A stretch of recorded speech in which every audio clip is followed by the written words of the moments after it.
There's some important astrology happening today, but it's also really kind of fast moving and you can kind of blink and miss it. So let's talk about it. Mercury, the planet of communication, messages, information, is conjunct Neptune in the sign of Aries.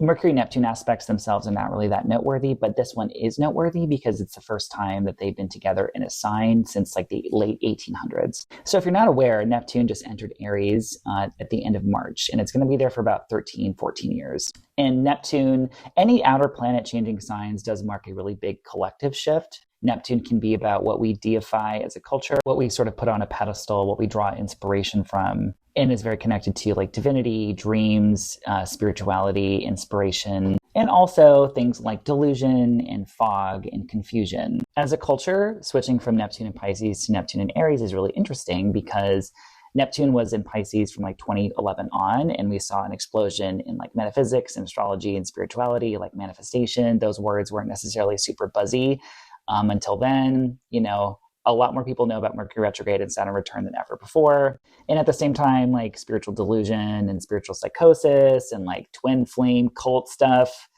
that's kind of at an all-time high, you know? With Neptune moving into Aries, Aries is a sign of initiative and taking direct action. This is kind of in placement around like fighting for what you believe in, like not waiting for someone to come save you. This is like, you got to save yourself. And in general, in the culture over the next, 12, 13 years or so, I think that we're going to be seeing more kind of glorification around like fighting or fighting for your beliefs, like more power to the people kind of energy. So when it comes to this specific Mercury Neptune aspect, like I talked about, I would definitely be paying attention to news headlines around like what this Neptune and Aries shift is going to be about. On a personal level, this might be a really good day to follow your intuition and take a hit to take action on something. I just heard from a friend and they were talking about like, I just got the hit to call this guy that I've been waiting on a job interview from. Aries is their 10th house of career. They called and they're starting like a new job the next day because they just got the urge to call them and ask about a job interview. The energy is good for like daydreaming, fantasy, inspiration, spiritual connection, but like mixed with taking action on something, like thinking about your next big adventure. But instead of like daydreaming, like, oh, I wish I could do that, it's like, what steps can you take today to actualize that? Because again, with Aries, no one is coming to save you or do it for you. You have to do it yourself.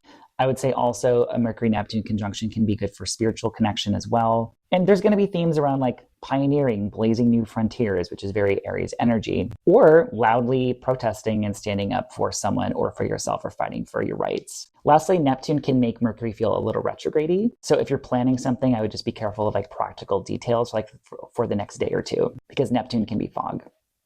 So let me know how you feel this transit.